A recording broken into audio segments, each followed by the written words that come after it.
Hello, hai. Anda kini sedang mendengarkan podcast Sinar Harian dalam segmen Deadline. Segmen yang membawakan kisah-kisah tragedi, bencana dan peristiwa hidup dari pengalaman individu yang terbabit. Semoga kisah-kisah yang dipaparkan dapat dijadikan iktibar, dapat dijadikan pengajaran kepada kita semua.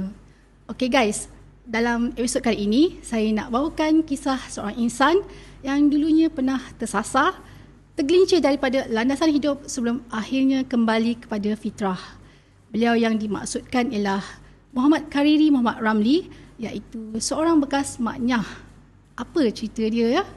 Okey, jom kita teruskan bersama beliau yang juga lebih dikenali sebagai Cikgu Eri. Ya, apa khabar Cikgu? Alhamdulillah. Terima kasih Cikgu kerana sudi berkongsi pengalaman Cikgu sebagai bekas maknyah. Ya. Bukan kita nak korek kisah silam ni Cikgu, tapi diharapkan pengalaman Cikgu ni kan orang lain dapat belajar daripada kesilapan. Ya. Okay, baiklah, Cikgu dah 20 tahun ya bergelumang dalam dunia maknyah. Cikgu buat transformasi dari tubuh lelaki kepada tubuh wanita. Okay. Ya. Selain Cikgu bermakeup solid dan berdandan seperti wanita kan, pakai pakaian wanita, apa lagi yang Cikgu buat untuk mengubah wajah dan penampilan supaya kelihatan lebih sebagai wanita? Baik, terlebih dahulu saya ucapkan jutaan terima kasih kepada program podcast dan juga Sinar Harian dan Karangcraft kerana telah sudi menjemput saya ke rancangan yang serba hebat ini.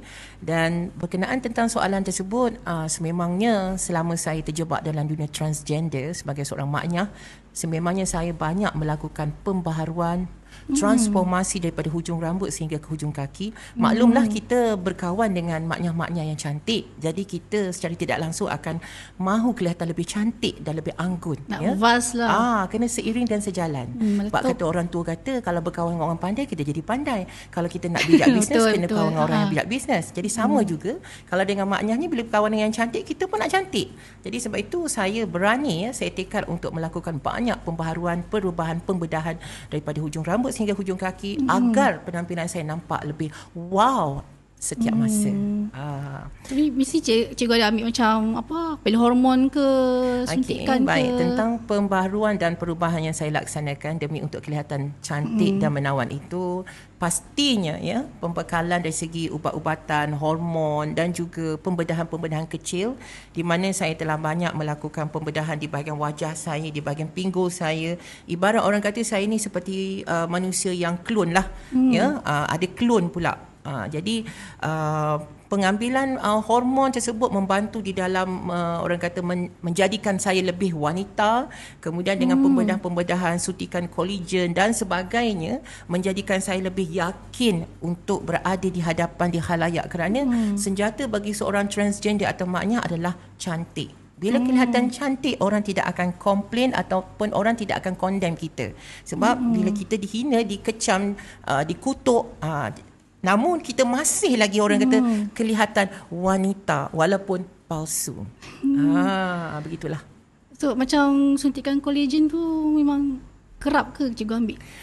Untuk orang kata pengambilan suntikan kolagen ni sebenarnya dia kena ambil berulang kali. Barulah kita akan dapat bagi maintain. Dia tak ada, dia baru dapat kita punya bentuk wajah yang kita mahukan. Sebab sekali injek dia tidak akan membentuk wajah ataupun bentuk muka yang kita mahukan.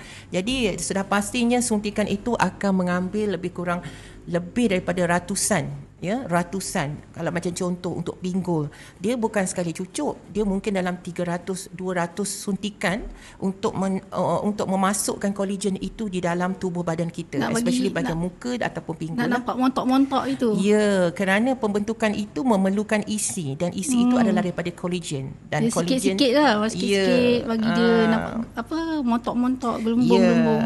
Dan kolagen itu juga orang kata dia sebelum dia nak membentuk wajah kita yang kita mahukan itu, dia memerlukan orang kata kuantiti. Dia ada dosis dia. Dia tak boleh macam satu suntikan je dah cantik, tak. Sebab orang kata kecantikan ini melalui penderitaan. Beauty must be pain. Beauty is pain. Bagaimana pula dengan kos dia? Mesti mahal kan? Dah banyak kali cucuk. Waktu tu kita hanya memerlukan kos yang sangat murah kerana collagen itu saya dapat daripada kawan baik saya dan mereka mendapat bekalan daripada Batam, Indonesia, dan kita masa tu kita ni ibarat seperti testimoni lah ya, sebab kita rapat dengan dia, so dia jadikan kita sebagai eksperimen, dan kalau kita berjaya dia akan dapat lebih ramai klien. Kolagen timbang kilo ke cikgu? Ya? Kolagen timbang kilo ke? Collagen tu sebab masa tu kita kurang dari segi ilmu. Jadi collagen yang kita dapat tu adalah collagen yang dinamakan filler silicone collagen. Filler silicone collagen. Sebab maksudnya dia ada dua jenis yang berunsurkan minyak dan berunsurkan hyaluronic acid. Itu ada satu lagi yang bagus lah, yang berkualiti. Jadi yang kita dapat ni yang tak bagus. Di mana kalau dah cucuk dekat muka kita, dekat mana-mana bahagian badan kita, dia akan mengembang dan terus mengembang. Bulat muka macam belon. Dan bila dah mengembang, muka kita nampak berat. Bila dah berat dia akan jatuh. Sebab itu ramai sangat, bukan kata orang biasa, ramai juga artis yang menerima suntikan-suntikan yang seperti mana saya alami, yang di mana akhirnya akan berlakunya kompilasi dekat wajah. Jadi itulah yang berlaku pada saya, di mana saya terpaksa pergi ke Hanyai untuk membuang collagen yang jatuh di bawah dagu saya, dan kita boleh nampak ni kesan pembedahan. Ya, doktor tersebut dia terpaksa belah yang di bawah dagu saya dan membuang collagen tu ibarat macam lemak ayam warna putih tu, dan dia membentuk semula dagu saya, dan ini boleh nampak lah dagu saya sengit sikit. Dia korek keluar yang kau tu, kikis-kikis ngilunya. Ya, dia korek. Itulah cara yang terbaik untuk membuang 100% collagen tersebut. Korek habis, kikis. Manakala saya yang pembuangan di bahagian bawah mata saya ni, yang saya dapat sponsor daripada Glams Beauty Center ni, bahagian bawah mata saya ini sama juga collagen yang filler silicone collagen ini, di mana kita melalui proses suntikan dan isinya ditekan untuk dikeluarkan. Jadi dia mengambil masa sedikit, dia kena berulang-ulang prosesnya. Dia tak boleh buat sekali macam pembedahan tu dibuang sekali dah hilang. Yang begini dia kena ambil step by step. Jadi sebab itu masih lagi nampak kelihatan bengkak ni di bawah mata saya masih lagi ada. Kalau tak sebelum dia lagi besar ya. Seperti macam eye bag. Sedangkan saya ni cukup tidur, cukup makan, segalanya okey. Saya tak ada insomnia. Tapi bila orang melihat mata saya, kalau saya tak pakai kacamata, saya buka kacamata saya, orang nampak, cikgu tak tidur ke? Cikgu ada masalah kemurungan ke? Saya kata saya tak ada masalah kemurungan. Ini adalah kesan suntikan collagen yang saya terima sebelum ini. Jadi itu yang saya selepas pulang daripada umrah, ya, saya memang dah bermohon di hadapan Kaabah, di Masjidil Haram, di Raudah, saya mohon agar adalah usahawan Melayu kita yang sudi untuk membantu di dalam mengatasi masalah yang saya alami ini. Dan alhamdulillah saya bertemu dengan orang yang dapat membantu saya, Puan Nana, dan inilah dia punya orang kata kemudaratan itu dapatlah diatasi perlahan demi perlahan lah. So, cikgu, collagen yang kat bawah mata tu dah berapa lama duduk dalam tu? Dia dah lama berada di bahagian bawah mata saya ni, bermula daripada tahun 2007. Lamanya? Ya, 2007. Sebab kalau nak keluarkan memang kos dia agak mahal lah juga. Kalau ikutkan sebenarnya kosnya lebih kurang ratusan juga. Ratusan tu mungkin dalam 200-300. Namun sekarang ni Puan Nana dia pun dah bantu saya, dan dia war-warkan kepada saya bahawasanya dia boleh membantu rakan-rakan saya ataupun sesiapa jua yang mengalami masalah seperti saya dengan harga yang kasih sayang.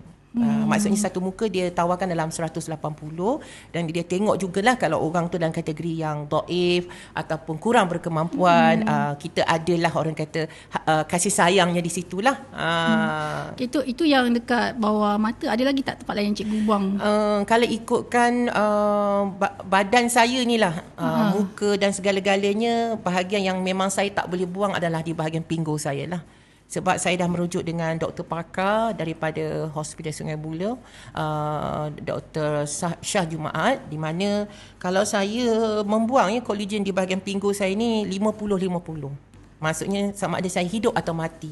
Sebab sebelum ni saya dah buang saya punya bahagian dada saya ni, payudara saya yang terbentuk hasil daripada pengambilan hormon. Ya, jadi saya bukan kolagen lah. Tak Hormon sebab saya lah. ni kalau ikutkan hormon saya, hormon perempuan lebih banyak pada hormon lelaki. Sebab itu kalau diperhatikan suara saya ni lebih mirip kepada wanita. Sebab saya lembut sikit. sebab saya tak ada halkum. Ini kuasa Allah. Saya tak ada pergi operate tak ada. Ni naturalnya halkum tak ada. Jadi suara saya daripada dulu. When I was young, suara saya daripada dulu sampai sekarang macam ni. Sebab itu saya banyak kesenian saya lebih kepada vokal, choir, mengaji, taranum, sebab suara saya tak pecah. Itulah kuasa Allah kan. So yang pembedahan payudara tu macam mana? Jadi tentang pembangunan payudara ni, jadi saya telah merujuk dengan Dr. Shah Jumaat, di mana kita menjalani pembedahan tersebut di Hospital Sungai Buloh, dan doktor terpaksa membuang isi ataupun lemak di bahagian dada saya. Sebabnya kanan dengan kiri kalau ikutkan wanita normal pun sebelah payudaranya ada yang besar, ada yang kecil. Tak balance. Sama juga dengan saya. Okay. Di sebelah kanannya dibuang dalam 100 berapa dalam dia punya kandungannya, berbeza dengan kiri. So bila dah dibuang tu saya kena berpantang hampir dalam 2 bulan ya. Dia memang tak sama dengan pembuangan silikon. Kalau silikon hanya seminggu saja dah okey. Macam saya sebab isi yang original dikorek keluar. Dikorek keluar macam kita nak scoop aiskrim tu. Macam itulah juga saya alami prosesnya. Jadi memang banyak kompilasi dia. Lepas operate saya melalui fasa di mana bahagian kanan saya bengkak, bahagian dada saya bengkak dan bernanah. Sengsara tu. Ya, dan jadi terpaksa mengeluarkan balik nanah-nanah tu, dan memang saya tak boleh buat kerja, makan pun kena berpantang. Hampir dekat 3 bulan lah saya berpantang. Ya, dia tak terlantar tapi kita kena macam orang bedah, macam bersalin bedah. Jaga jahit jahitan ni semua tu kan. Darah pun banyak keluar, dan kemudian kita kena pakai baju yang khas untuk flatkan dada ni selama 3 bulan. Berapa lama kita nak pakai, sebab dia macam bengkung ya. Kita tak nak pembentukan payudara tu semula. Sebab saya punya kes ni special, dia original. Bila original ni kita nak melawan dia punya pembentukan tu. Sebab kita ni tak kira lelaki perempuan, kalau melainkan kalau dia tu kurus kering memang tak ada lah kan isi dia kan. Tapi badan kita ni macam badan saya ni dalam kategori sederhana.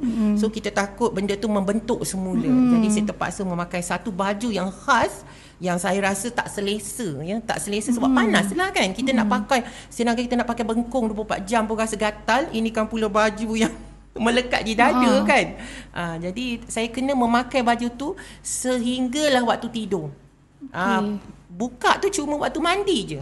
Lepas tu kena pakai balik. Selama 3 bulan saya kekal dengan baju khas tersebut. Ala-ala macam baju kalis peluru lah. Masa tu cikgu macam rasa menyesal tak buang? Saya rasa tak menyesal, sebab bagi saya pembuangan tersebut akan mengelak daripada wal fitnah ya. Sebab saya, walaupun saya masih lagi kekal kelembutan saya, tapi memang betul-betul nak berubah lah. Bagi saya soal kematian itu biarlah jangan sampai ada cerita-cerita di belakang, di sebalik tabir. Sebab bila kita mati, pengurusan jenazah kita ni kita tak tahu, mungkin waris kita, mungkin orang jemaah masjid atau sesiapa juga. Jadi saya tak nak menimbulkan wal fitnah. Ya, sebab bila kita mati nanti, waktu kita dimandikan, dikafankan, dah tentu orang akan melihat anggota badan kita. Jadi saya tidak mahu cerita yang buruk selepas saya meninggalkan dunia ini. Dan terutamanya saya nak menjaga nama baik keluarga saya, terutamanya ibu saya, sebab kita tak tahu esok lusa kita mati. Sebab itu saya tekad untuk melaksanakan pembuangan bukan saja di bahagian dada, di bahagian muka saya, cuma di bahagian yang tak boleh, maksudnya yang akan mendatangkan kematian atas pada nasihat saya. Doktor lah. Saya bertindak ni pun atas rujukan saya daripada orang-orang yang pakar. Saya tak ada kata sembrono saya nak buat benda-benda ni, tak ada. Sebab bagi saya sekarang ni, bila kita dah kita nak berubah kan, kita kena laksanakan sesuatu itu biarlah daripada rujukan orang-orang yang hebat. Kita tak boleh macam dulu kita nak cantik, nampak hormon telan, nampak ni telan, operate cepat suntik, ikut kawan-kawan. Dulu keterujaan tu, keterujaan, keberanian, keyakinan yang melampau sampai kita tolak risiko-risiko. Kita dengar, Nya kau makan yang ini nanti kau nanti berat badan kau naik, lepas tu kau ada masalah ni tulang belakang lah. Tak kisah, janji mak cantik. No, mak tak kisah semua tu. Was gitu. Janji mak meletup, mak boleh kalahkan perempuan ke ujung-ujung kaki mak je. Macam gitu. tu. Sebab kita memang, bagi saya dahululah sebagai seorang maknya, saya memang nak lebih cantik daripada perempuan. Tapi sekarang dah berubah. Sekarang ni kita dalam proses untuk pembuangan mana yang kita rasa kita boleh buang, kita buang. Tapi itu sebab saya kata, saya menekankan trademark saya. Saya hanya mampu menjadi seorang Muslim. Saya tidak mampu menjadi seorang lelaki sejati. Tapi cuba kan. Lelaki sejati dia keras, suara tak macam ni. Kalau lelaki sejati mana suara macam ni? Sebab tu saya tak nak memaksa diri saya. Sebab perubahan yang paling afdal adalah berubah mengikut kemampuan diri kita. Kalau kita berubah mengikut kemahuan orang, lama kelamaan kita akan mental. Sebab orang nak kita begitu, orang nak kita begini, sedangkan kita tak mampu. Contohnya, orang paksa saya pergi gym, orang paksa saya pergi bina muscle. Saya sahut. Lama kelamaan, selepas 2 bulan saya menjalani proses bebanan dan segala-galanya, memang masa saya terbentuk. Selepas itu berlakunya kompilasi. Pendarahan daripada jubur saya setiap hari keluar, berkeping-keping macam orang period. Demi Allah, demi Rasul. Sebab itu saya tak nak lagi. Sebab sebelum saya menjalani latihan bebanan dan juga ke gymnasium, saya telah pun mendapat nasihat daripada pakar sakit tuan, Dr. Ismail Tambi, yang berada bertugas di Hospital Damai di Kuala Lumpur. Beliau telah mensarankan kepada saya, Cikgu Eri, you don't do any kind of workout. That means you must nak bentuk konon-konon jadi jantan ke sado ke, tak payah. Dia kata jangan. Tapi saya ni derhaka, saya lawan, tak apa. Sebab ikutkan cakap-cakap orang kat luar ni, Cikgu Eri kena jadi jantan, Cikgu Eri kena jadi. Saya mengikut cakap orang tu, saya dah menyeksa diri saya. Sebab itu kelahiran semula saya untuk kali ini, saya tak mahu lagi nak mendengar cakap-cakap orang yang tidak memahami masalah kesihatan saya. Sebab apa yang kita tanggung orang tak rasa. Bila kita sakit, orang kata, kesian cikgu, kesian. Sakitnya kita. Jadi sebab itu lebih baik kita berubah mengikut kemampuan diri kita. Itu lebih afdal. Okay, cikgu, selepas cikgu buat keputusan meninggalkan dunia maknyah kan, cikgu stop pengambilan produk dan suntikan tu. So benda tu cikgu buat serta-merta ke atau ada step by step? Kesilapan saya apabila saya meninggalkan dunia maknyah adalah saya memberhentikan pengambilan hormon saya secara drastik. Jadi sebab itu berlakunya perubahan yang mendadak di bahagian anggota badan saya, terutamanya berat badan. Berlakunya proses obesity itu secara drastik. Dan sebab itu kesan sampingan lah. Sebab itu selalunya kalau perempuan yang berhenti mengambil pil perancang, dia akan mengalami perubahan berat badan. Sama juga dengan saya. Jadi bila saya stop pada tahun 2011, saya stop. Memang saya tak ada buat peringkat tak ada. Saya stop terus, dan boleh lihatlah perubahan saya daripada 2011, 2012 dan 2014 boleh nampak perubahan. Maksudnya badan saya dah daripada badan saya seperti lidi, langsing, seksi, terus jadi beruang. Beruang. Dan selepas pembuangan payudara itulah yang saya tekad saya nak kurus, sebab saya nak berpenampilan menarik dan juga saya nak sihat. Dan saya nak pastikan kesihatan saya di tahap yang maksimum. Memandangkan genetik saya itulah. Ada kesan sampingan lain tak? Mengalami kesan sampingan lain? Banyak sebenarnya, bukannya sikit, banyak. Allah tu nak tunjuk Sebenarnya kalau ambil apa-apa benda-benda terlarang ni memang akan ada kesan. Orang yang ambil suplemen yang bergantang-gantang pun ada kesan. Ini kan pula hormon-hormon yang konon-kononnya nak menambahkan lagi ciri-ciri kewanitaan, namun di sebaliknya mendatangkan kemudaratan. Sebab orang kata berat mata memandang, berat lagi bahu yang memikul. Kita nampak orang tu cantik, tapi kita tak tahu apa kesan-kesannya, terutama dari segi mental, dari segi jiwa dan segala-galanya. Jadi apa yang saya alami, sudah pastinya saya mengalami kekejangan otot, darah saya tak stabil, saya ada masalah seperti Parkinson, kemudian saya mengalami masalah kemurungan. Bila kita ambil benda-benda ni, memang dia akan efek di bahagian otak kita. Di bahagian otak kita. Walaupun dikatakan kononnya hormon kita ni perempuan lebih daripada lelaki, namun kita tidak boleh membuat sembarang penambahan kerana kesan dia sangat-sangatlah buruk. Sebab itu ramai ya di kalangan kawan-kawan saya yang mati mengejut, kemudian ada yang jadi gila disebabkan pembedahan pertukaran jantina, kerana kita telah pun menukar dia punya fungsi yang sebenar. Walaupun memanglah kita memang dilahirkan sebagai kelembutan itu, nampak wanita, namun kita tidak boleh membuat perubahan itu tanpa ada rujukan daripada doktor. Sebaiknya kita kena merujuki pakar, ya, merujuki orang yang lebih mahir tentang pengambilan hormon dan segala-galanya. Itulah. Okey. So macam cikgu ada dapatkan bantuan daripada pihak lain ke masa mengalami simptom macam ni kan? Macam ada nasihat atau cikgu struggle seorang-seorang? Maksudnya kesan-kesan selepas saya pengambilan hormon apa semua ni, sebenarnya saya melalui fasa-fasa penderitaan ini dengan seorang dirilah. Saya tak ada siapa-siapa, cuma bila keadaan nampak tak okey, saya akan pergi ke klinik, saya akan berjumpa dengan doktor untuk mendapatkan nasihat. Dan especially bila saya dah stop hormon tu, berlakunya perubahan berat badan tu, saya memang akan merujuki salah seorang doktor yang selalu dengan saya. Maksudnya masa saya zaman memondan saya, dia pun handle kes saya, dah berubah pun dia handle kes saya. Jadi dia tahu perubahan-perubahan pada diri saya. Tapi saya tak salahkan dia, sebab dia telah menjalankan tugasnya sebaik mungkin. Cuma salah tu pada kita, sebab kita nak cantik, kita ambil segala-galanya, yang penting kita cantik. Jadi memang ada doktor yang sering kali menasihati saya, apatah lagi dengan saya ni yang jenis suka membaca kan, banyak merujuki dalam Google buku-buku yang ada, sebab saya, kakak saya doktor. Jadi memang saya punya pemikiran saya more to science kan. Saya akan banyak membuat rujukan. Jadi bila kita dah dapat rujukan tu dan kita dapat segala ilmu tersebut dan kita praktikkan dalam kehidupan, sebab itulah saya try hard untuk lost weight dengan cara bersenam, dengan cara yang sihat, berkawan dengan orang-orang yang positif. Sebab sekarang ini bagi saya, bila kita melakukan perubahan, kita kena membentuk jati diri.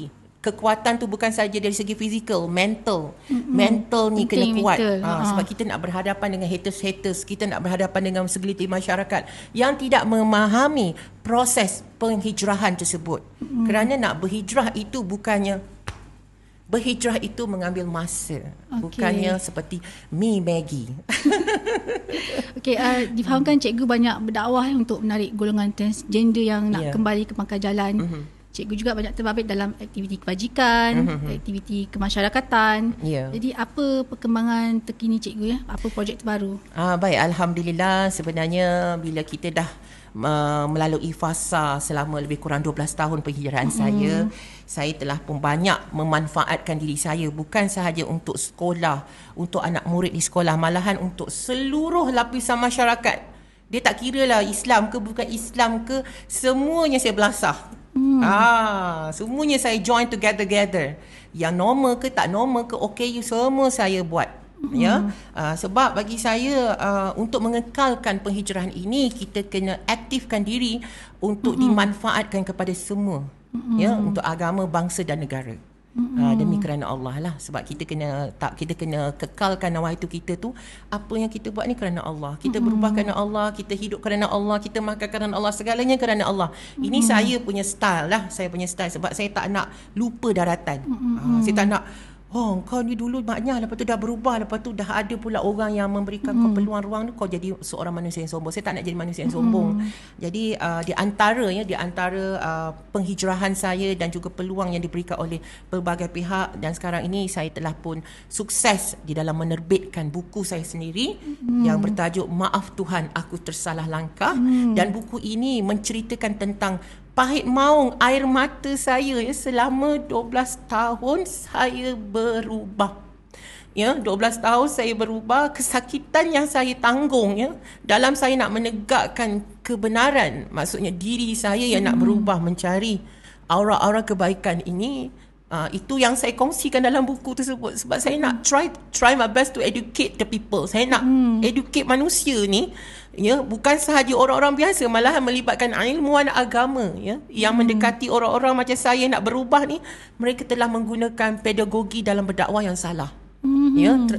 Termasuk juga masyarakat biasa, di mana mereka melihat saya, menyantuni saya dengan cara yang salah. Sebab itu saya try hard untuk buku ni, saya eksklusifnya saya nak kongsikan dengan seluruh rakyat Malaysia bahawasanya berubah itu lebih susah ya. Nak mengekalkan perubahan itu lebih susah daripada kita nak, orang kata nak tanggalkan pakaian wanita. Ya, nak kekalkan kebaikan tu bukannya mudah ya. Air mata, kemudian saya tak tahu nak cakap macam mana. Kadang-kadang saya rasa saya nak bawa diri saya lari ke luar negara sebab saya tak tahan dengan segelintir rakyat Malaysia ni yang suka memberikan kecaman ya. Demi Allah, demi Rasul ya. Sebab kalau ikutkan saya ni, saya punya impian saya lepas saya berubah, saya rasa nak bawa diri saya ke negara India ke negara Arab ke, sebab saya nak bertapa dekat sana. Nak bertapa sebab apa? Bila orang dah tahu kita ni berubah, kita jadi highlight oleh media. Jadi kecaman itu sentiasa ada. Gangguan, ujian, cabaran, boyfriend lama tu datang, kacau kita. Jadi itu yang sebabnya kita kena kuarantinkan diri. Namun saya fikir segala-galanya ada hikmah.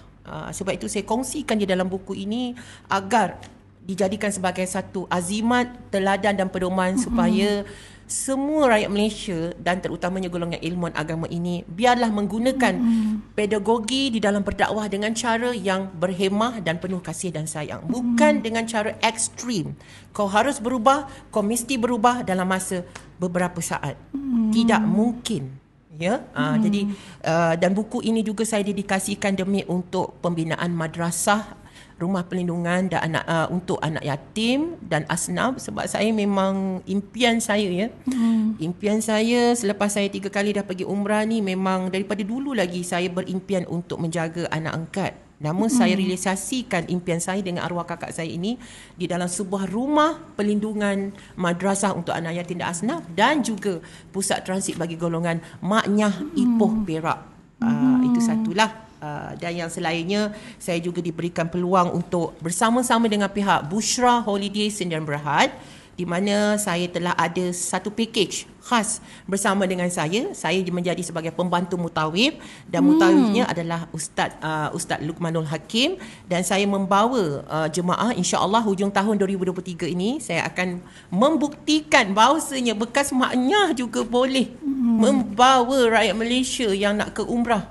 Ya, tidak ada diskriminasi sebab Allah itu Maha Pengampun, Allah itu Maha Penyayang. Yang mendiskriminasikan kita adalah manusia-manusia yang negatif sahaja. Cikgu, nak pergi umrah kalau bawa bekas maknyah yang dah berubah tu, dia ada lain ke macam mana? Kalau kita nak bawa golongan maknyah ini, dia ada do and don'ts dia lah. Maksudnya kalau maknyah ni tidak ada penambahan, maksudnya tak ada masalah. Namun kalau sekiranya mereka mahu, contoh ya, nak melindungi kepala dan apa semua, memang kita akan pihak Mekah akan kerajaan Arab akan sediakan dam lah. Maksudnya akan dikenakan dam. Sebab kalau ikutkan lelaki dan perempuan, jadi kita kena ikut dia punya cara. Namun kalau kata dah kena menutup dan segala-galanya, kena dibayar dam lah. Mengikut apa yang sesuai di tanah Arab tersebut. Sebab itu bukan mudah ya, bukan mudah kalau kita nak membawa golongan ini. Kalau kata golongan ini yang tidak ada menjalani pembedahan, maksudnya tidak ada benda-benda yang boleh menimbulkan wal fitnah, tu tak ada masalah. Tapi kalau yang dah exactly like a real woman, kita kena pastikan keadaan itu tidak sampai menimbulkan fitnah ataupun kontroversi selepas orang kata berada di tanah suci tersebut. Saya sendiri pun jadi kontroversi. Orang ingat saya perempuan. Ini kan pula kalau yang dah betul perempuan. Okey, baiklah cikgu. Terima kasih sekali lagi berkongsi pengalaman hidup sebagai bekas maknyah. Semoga cikgu terus maju jaya dengan kerja-kerja dakwah dan kebajikan yang cikgu buat. Okay, terima kasih sekali lagi cikgu. Okey guys, dah dengarkan cerita Cikgu Eri tadi. Satu kisah yang cukup menginsafkan. Diharapkan dapat membuka stigma masyarakat terhadap golongan transgender yang nak kembali ke pangkal jalan. Kita doakan aja yang baik-baik. Fikir yang baik-baik, cakap yang baik-baik, minta yang baik-baik, sangka yang baik-baik. InsyaAllah yang datang nanti semuanya yang baik-baik. Dan jika anda tak ada benda baik nak cakap, lebih baik diam.